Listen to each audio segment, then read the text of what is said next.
Diduga kena salah paham, Eko Saputra jadi korban penganiayaan sehingga mengalami luka memar di kepala. Akibat peristiwa tersebut, korban yang merupakan warga Kelurahan 12 Ulu, Kecamatan Seberang Ulu 1, datangi SPKT Polrestabes Palembang untuk ngawek laporan polisi.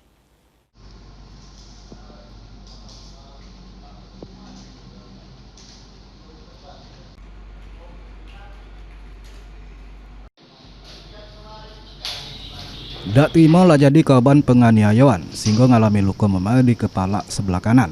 Akibat peristiwa tersebut, korban Eko Saputra datangi sentra pelayanan kepolisian terpadu SPKT Polrestabes Palembang untuk ngawek laporan polisi.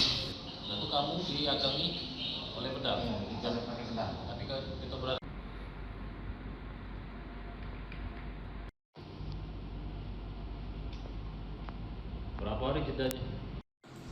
Uji Eko Saputra, kejadian bermula pas dia lagi ribut dengan bininya. Tahu-tahu bayi liwat bini terlapor Budiman sambil nyelik keributan tersebut, yang buat korban tidak senang sehingga nego bini terlapor untuk tak usah nak nyelik-nyelik urusan rumah tangga wong. Tak lama itu terlapor datang dengan ngawak golok yang membuat korban melari ke diri.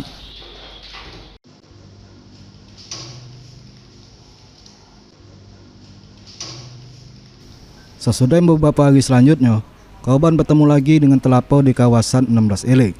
Masih ngawak golok sambil ngayun ke golok tersebut ke jok motor korban. Awalnya aku duduk nunggu orderan di depan Bank Jetras kan. Tiba-tiba dia datang bawa golok, terus langsung ngebacok kan. Ada berapa pelakunya? Unduh, Kenal nggak itu sama pelaku itu? pelaku utamanya tahu. Kenal? Iya, ketua RT. Sedangkan terlapor lainnya langsung ngocok kepala korban.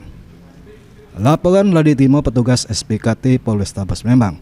Selanjutnya ditindaklanjuti Satreskrim Polrestabes Palembang. Heru Wahyudi, PAL TV.